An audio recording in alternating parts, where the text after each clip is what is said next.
Muslim ಹೆಣ್ಣು ಮಕ್ಕಳ ವಿರುದ್ಧವಾಗಿ ನಿಂದನಾತ್ಮಕವಾಗಿ ಭಾಷಣ ಮಾಡಿದ್ದ ಕಲ್ಲಡ್ಕ ಪ್ರಭಾಕರ್ ಭಟ್ ಅವರಿಗೆ ಜಾಮೀನು ಮಂಜೂರಾಗಿದೆ. ಆದರೆ 10 ಪವರ್ಫುಲ್ ಕಂಡೀಷನ್ ಕೆಮ್ಮಂಗಿಲ್ಲ ಸೀನಂಗಿಲ್ಲ. ಕಲ್ಲಡ್ಕ ಪ್ರಭಾಕರ್ ಭಟ್ ವಿರುದ್ಧದ ಪ್ರಕರಣಕ್ಕೆ ಸಂಬಂಧಪಟ್ಟ ಹಾಗೆ ಜಾಮೀನು ಮಂಜೂರಾಗಿದೆ. ಆದರೆ 10 ಪವರ್ಫುಲ್ ಕಂಡೀಷನ್ ಅನ್ನು ಕೊಡಲಾಗಿದೆ ಅಥವಾ ನೀಡಲಾಗಿದೆ. ದೂರುದಾರರಿಗೆ ಬೆದರಿಸಬಾರದು. ಪದ್ಮುಂಜ ಈ ಪ್ರಕರಣದಲ್ಲಿ ದೂರುದಾರೆ. ಮುಸ್ಲಿಂ ಮಹಿಳೆಯರ ವಿರುದ್ಧ ನಿಂದನಾತ್ಮಕ ಭಾಷಣದ ಹಿನ್ನೆಲೆ ಅದೇ ತರಹದ ಅಪರಾಧದಲ್ಲಿ ಮತ್ತು ಭಾಗಿಯಾಗಬಾರದು. ಅದೇ ತರಹದ ಅಪರಾಧ ಮಾಡಂಗಿಲ್ಲ.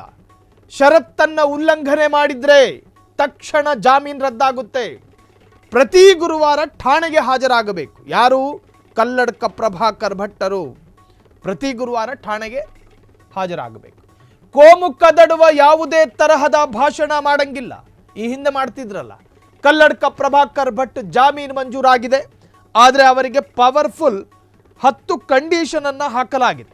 ಆ ಕಂಡೀಷನ್ಗಳ ಪೈಕಿ ಅನೇಕ ಅತ್ಯಂತ ಕುತೂಹಲಕಾರಿಯಾಗಿರ್ತಕ್ಕಂತಹ ಕಂಡೀಷನ್ಗಳು. ಈ ಹಿಂದೆ 13 ಪ್ರಕರಣಗಳು ಅವ್ರ ವಿರುದ್ಧ ದಾಖಲಾಗಿರುವಂತಹದ್ದು. ಅದೆಲ್ಲವೂ ಕೂಡ ಕೋಮು ಭಾಷಣಕ್ಕೆ ಸಂಬಂಧಪಟ್ಟಿದ್ದೇ. ಆ 13 ಪ್ರಕರಣಗಳಲ್ಲಿ ಒಂದು 8-9 ಪ್ರಕರಣದಲ್ಲಿ ಹೂ ಕಿತ್ತಂಗೆ ಜಾಮೀನು ಪಡ್ಕೊಂಡು ಬರ್ತಾ ಇದ್ರು. ಆದರೆ ಈ ಪ್ರಕರಣದಲ್ಲಿ ಹಂಗಾಗಲಿಲ್ಲ. ಒಂದು ಕಾರ್ಯಕ್ರಮಕ್ಕೆ ಹೋಗ್ತಾರೆ. ಆ ಕಾರ್ಯಕ್ರಮದಲ್ಲಿ ಅವರು 10 ಮಕ್ಕಳನ್ನ ಹಡಿತಾರೆ, ನಿಮಗೇನು ರೋಗ ಅನ್ನೋ ತರಹದ ಮಾತುಗಳಿತ್ತು. ಹೆಣ್ಣನ್ನು ಅತ್ಯಂತ ಹಗುರವಾಗಿ ಕಾಣಬಹುದಾದ ಪದಪ್ರಯೋಗಗಳು, ಪದಪುಂಜಗಳು, ವಾಗ್ಝರಿಗಳು ಸ್ಫೋಟಗೊಂಡಿದ್ವು ಆ ವೇದಿಕೆಯಲ್ಲಿ. ಇದನ್ನು ಸಹಿಸ್ಕೊಂಡವರು ಸಹಿಸ್ಕೊಂಡ್ರು. ಆದರೆ ಸಹಿಸಿಕೊಳ್ಳಲಾಗದವರು ಕಂಪ್ಲೇಂಟ್ ಕೊಟ್ಟರು. ಕಾನೂನಿದೆ. ಕಾನೂನು ಮುಂದೆ ಕಲ್ಲಡ್ಕ ಪ್ರಭಾಕರ್ ಭಟ್ರ ಆದ್ರೇನು, ಗಫೂರ್ ಆದ್ರೇನು, ಅಬ್ಬಾಸ್ ಆದ್ರೇನು, ಎಲ್ಲರೂ ಒಂದೇ. ಕಲ್ಲಡ್ಕ ಪ್ರಭಾಕರ್ ಭಟ್ಟರಿಗೆ ಈ ಪ್ರಕರಣದಲ್ಲಿ ನಿರೀಕ್ಷಣಾ ಜಾಮೀನು ಸಿಗೋದಕ್ಕೆ ಕಷ್ಟ ಆಯಿತು. ಆಂಟಿಸಿಪೇಟರಿ ಬೇಲ್ ಸಿಗಲಿಲ್ಲ. ಬಹಳಷ್ಟು ಪ್ರಯತ್ನಗಳಾಯಿತು. ವಿಚಾರಣೆ ನ್ಯಾಯಾಲಯದಲ್ಲಿ ಮುಂದೂಡಿಕೆ ಆಗ್ತಾನೆ ಹೋಯಿತು. ನೀವು ಅತ್ಯಂತ ಪ್ರಖರವಾಗಿ ಮಾತನಾಡಿದ್ದೀರಿ. ನೀವು ಮಾತನಾಡಿರುವ ಪ್ರತಿ ಅಕ್ಷರವೂ ಕೂಡ ಆಕಸ್ಮಿಕವಾಗಿ ನಾಲಿಗೆಯಿಂದ ಉಚ್ಚಾರ ಆಗುವಂತಹ ಪದಗಳಾಗಿರಲಿಲ್ಲ. ಅದು ವ್ಯವಸ್ಥಿತವಾಗಿ ಮನಸ್ಸಿನಲ್ಲಿ ಯೋಚನೆ ಮಾಡಿ ಅದನ್ನು ಬ್ರೈನಿಗೆ ತಂದು ಆ ಬ್ರೈನ್ ಮುಖಾಂತರವಾಗಿಯೇ ನೀವು ಅದನ್ನು ನಾಲಿಗೆಯಲ್ಲಿ ಉಚ್ಚಾರ ಮಾಡಿದ್ದೀರಿ. ಆ ತರಹದ ಸಾಲುಗಳದಾಗಿತ್ತು. ಆಕಸ್ಮಿಕವಾಗಿ ಕೆಲವೊಂದು ಪದಪ್ರಯೋಗಗಳು ಬಂದ್ಬಿಡ್ತವೆ, ಅಸಂಸದೀಯ ಪದಪ್ರಯೋಗಗಳು. ಅದನ್ನು ಆಕಸ್ಮಿಕ ಎಂದು ವಿಂಗಡಣೆ ಮಾಡಲಾಗುತ್ತೆ. ಆದರೆ ಕೆಲವೊಂದು ವ್ಯವಸ್ಥಿತವಾಗಿ ನಾನು ನನ್ನ ಗ್ರಹಿಕೆಯಲ್ಲಿ ಯೋಚನೆ ಮಾಡಿ ಇದನ್ನು ಹೇಳಿದ್ರೆ ಹಿಂಗಾಗುತ್ತೆ ಅನ್ನೋದು ಎಲ್ಲವೂ ಗೊತ್ತಿದ್ದುಕೊಂಡೇ ನಾನು ಹೇಳೋದಿದೆಯಲ್ಲ, ಅದು ಅತ್ಯಂತ ವ್ಯವಸ್ಥಿತವಾದಂತಹ ಪದಪ್ರಯೋಗ.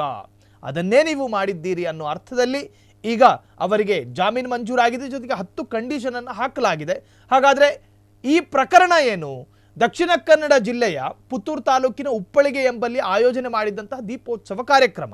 ಆ ಕಾರ್ಯಕ್ರಮದಲ್ಲಿ ಕಲ್ಲಡ್ಕ ಪ್ರಭಾಕರ್ ಭಟ್ರು ದ್ವೇಷ ಭಾಷಣವನ್ನು ಮಾಡಿದ್ರು ಅಂತ ಹೇಳಿ ಅವರ ವಿರುದ್ಧ ಜನವಾದಿ ಮಹಿಳಾ ಸಂಘಟನೆಯ ಈಶ್ವರಿ ಪದ್ಮುಂಜ ಎನ್ನುವಂತಹ ಮಹಿಳೆ ಪುತ್ತೂರು ಗ್ರಾಮಾಂತರ ಪೊಲೀಸ್ ಠಾಣೆಯಲ್ಲಿ ದೂರನ್ನು ದಾಖಲು ಮಾಡಿದರು. ಸೆಕ್ಷನ್ 79, 196, 299, 302 ಹಾಗೂ 3/5 ಅದರ ಅಡಿಯಲ್ಲಿ FIR ದಾಖಲಾಗಿತ್ತು. ಆ ಪ್ರಕರಣಕ್ಕೆ ಸಂಬಂಧಪಟ್ಟ ಹಾಗೆ ನಿರೀಕ್ಷಣಾ ಜಾಮೀನಿಗೂ ಕೂಡ ಮಂಜೂರು ಮಾಡಿದರು. ಆದರೆ ಅದು ಸಾಧ್ಯ ಆಗಲಿಲ್ಲ. ಸೊ ಈಗ ಅವರಿಗೆ ಜಾಮೀನು ಮಂಜೂರಾಗಿದೆ. ಆದರೆ 10 ಕಂಡೀಷನ್ಗಳು ವ್ಯಕ್ತವಾಗಿದೆ.